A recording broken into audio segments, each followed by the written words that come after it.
ও শ্বশুর আব্বা, জামাই বাবা যে আব্বা আসলাম তো, তাই একটু বসার টুসার ব্যবস্থা করো। ওরে সকিনা, জামাই বাবা আইছে, একটু বুসার ব্যবস্থা টবস্থা করো।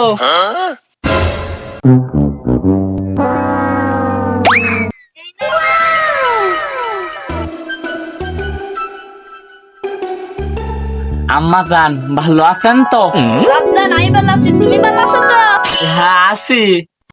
জামাইর জন্য একটু রান্না বান্নার ব্যবস্থা করো, আমরা সহ্য মাই একটু গল্প করি। আচ্ছা। আব্বা আপনাকে জমি আছে কবে গি? বিঘি তো নেই, তা আসলে কাটা, তাই এক কাটার অর্ধেক আছে।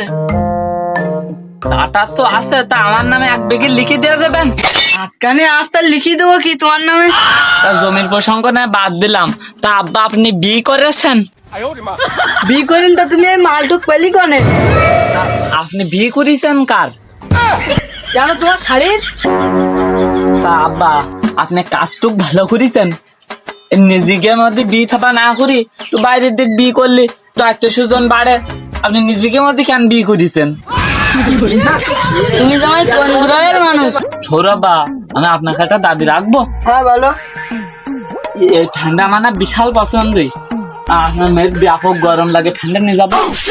তোমার শাড়িরও খুব গরম লাগে, সারা রাত ছাদ তুলাই রাখো, ওইটা দেওয়া যাবে না, ওইটি বা দেওয়া জানবেন তাই দেওয়া যাবে না। তাহলে ওই শাড়ির আমার সাথে করে নিয়ে যায়, শাড়ির সাথে করে গেলে শাড়ির গরম লাগে না, তাহলে ফ্যানও শাড়ির সাথে যেতে পারবেন না, নিয়ে যাবেন, উপকার হবেন তাহলে আমার একটা।